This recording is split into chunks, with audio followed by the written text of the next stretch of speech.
नमस्कार जय जगन्नाथ। राति रे चली धान कटा। आपन को शुणिले ये कथा टी आश्चर्य लगुथ किंतु यह सत्य।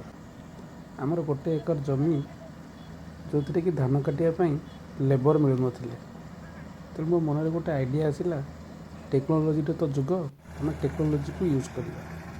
तेणु मु गोटे धान कटा मेसीन बा स्ट्रेसर मेसीन को बुझिली जोटा कि गोटे एकर जमी काटापी 30 मिनिट मात्र लगुच। देखो केते सहज धान काटी पार्टी अमल कर हार्वेस्टिंग करके रखुच्छे। देखो जिते जिते बड़ काजुआ बिल होता है पानी बिल होता है से अति सहज मत काटुच्छे।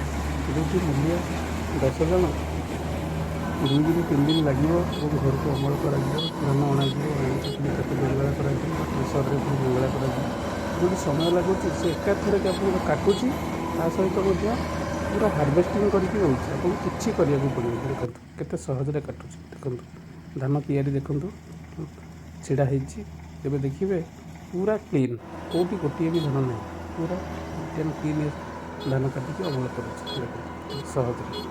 एवं ट्रैक्टर रेडी अच्छी तार स्टोरेज 10 क्विंटाल स्टोरेज होगी रोचे। देखो अति सहज से आणिकी पाखे पहुँचेब। ए देखो ट्रैक्टर को अनलोडिंग कर देखो सहज अनलोडिंग होते सहज।